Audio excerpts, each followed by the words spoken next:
We're going to develop a technique to solve an equation that we said becomes quadratic.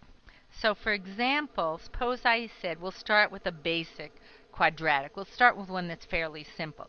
Suppose I said solve for x squared minus 5x plus 6 is 0. Thinking back, we were able to do this in past chapters, especially because we had 0 on one side. We factored and used the zero product theorem. So this became x minus 2, x minus 3 is 0. And then the zero product theorem says that for two quantities to be multiplied and equal 0, one or the other have to equal 0. So the two possibilities are x minus 2 is 0, which makes x2, adding 2 to both sides, or x minus 3 is 0, which means we add 3 and we get x equals 3. So this was a basic quadratic equation. So now we're going to tweak this a little bit and get 4 or 5 other equations that look like this where they become quadratic. For this particular equation, it's going to be like this. Something squared minus 5 times something plus 6 is 0. And what we're going to do is we're going to change what's going to go in that box. So in next example, suppose I ask you again, we're solving for x, and the equation is x to the 4th minus 5x squared plus 6 is 0. In this one, this is something squared minus 5 times box plus 6.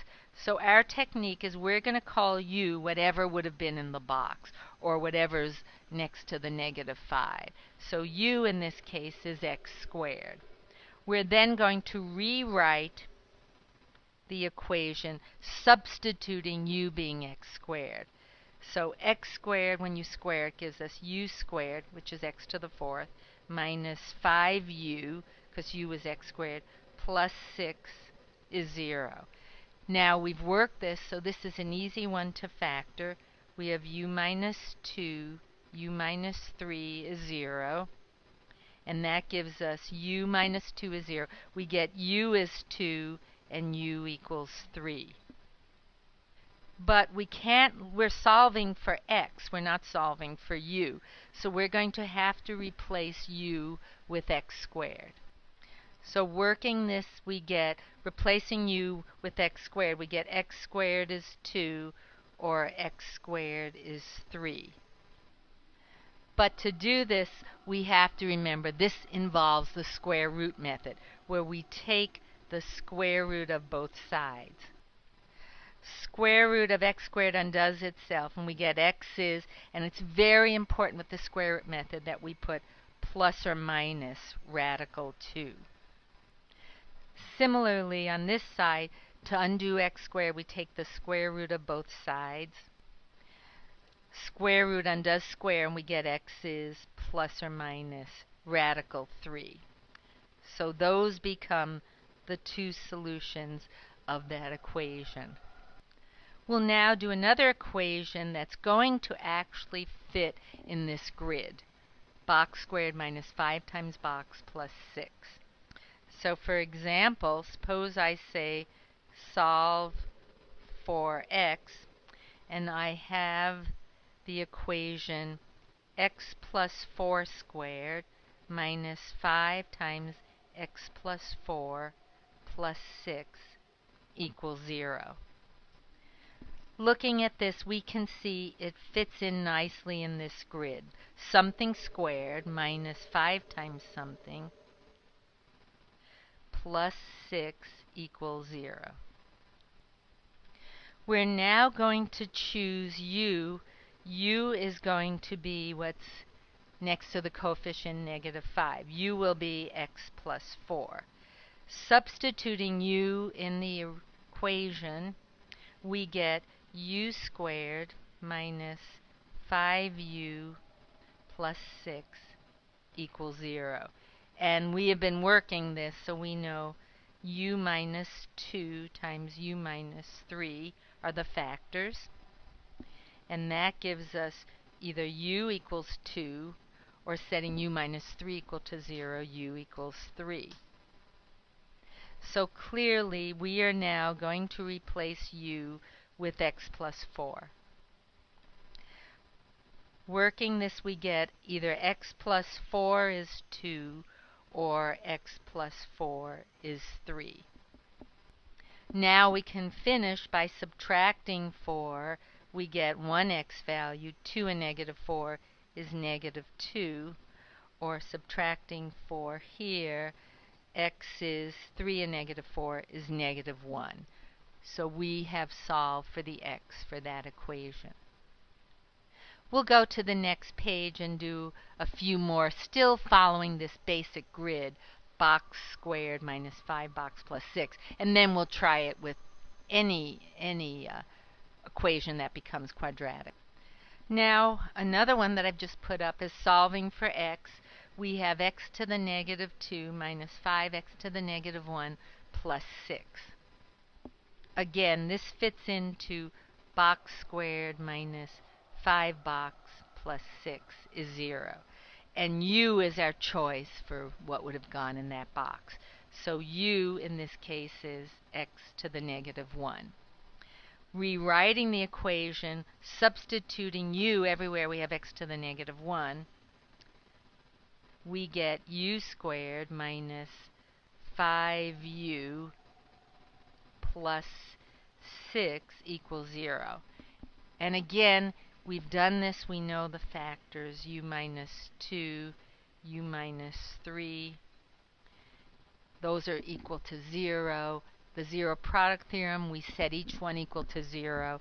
We get u is 2, u is 3. So I replace u with x to the negative 1. This gives me x to the negative 1 is 2, or x to the negative 1 is 3. But x to the negative 1 is 1 over x. So we write it as 2 over, I always put a fraction. We cross multiply and I get 2x is 1. Now dividing by 2, we get that 1 value is 1/2. Similarly, x to the negative 1 is 1 over x is 3, and I always like to put fractions with denominators. Now we cross multiply and we get 3x is 1. Dividing by 3, we get the other value is 1/3.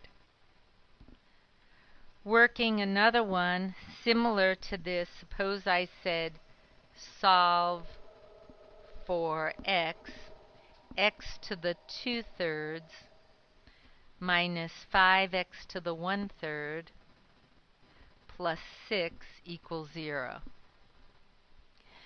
Again, this will fit into that grid, so rather than write the grid, we're going to let u be the number next to the negative 5, so the expression that is.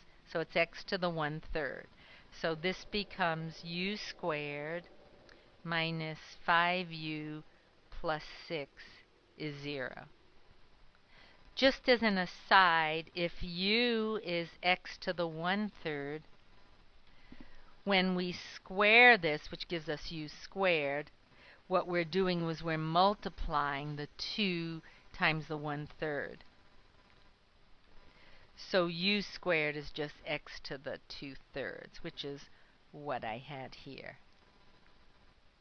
Again, we're going to factor this. U minus 2, u minus 3 is 0. We set each equal to 0. U becomes 2. U becomes 3. But now u gets replaced with x to the 1/3. So u is x to the 1/3 is 2, or x to the 1/3 is 3. We just recall that x to the 1/3 is cube root of x. So either cube root of x is 2 or cube root of x is 3. The way we undo cube root is we cube both sides. So cube root and cube undo themselves, and we get x is 2 to the third power, which is 2 times 2, 4 times 2, 8. And the same thing on this side. Cube root undoes cube, and we get x is 3 to the third. 3 times 3, 9 times 3, 27. Now we'll go to the next page and we'll do one you haven't seen before that doesn't fit into this one example. For this one, we have 2y to the 1/2 minus 5y to the 4th equals 3. Right away, the first step is I have to get 0 on one side because we've been using the zero product theorem. And I have to put the powers in descending order. So a half is larger than a fourth. So I put that term first. So it's 2y to the 1/2 minus 5y to the 4th minus 3 is 0. We now have to figure out what our u substitution would be. What will u be? Our choice for u is the middle number next to the middle coefficient. So u, we are going to let u be y to the 4th. So letting u be y to the 1/4, this is 2u squared minus 5u minus 3 is 0. We're now ready to use the zero product theorem, and these we do by factoring. So we need to get the factors. So now factoring, we could do this factoring any number of ways, but it turns out to get the minus 5, we'll have a minus 3 here, minus 6u plus 1. And 1 times negative 3 is negative 3.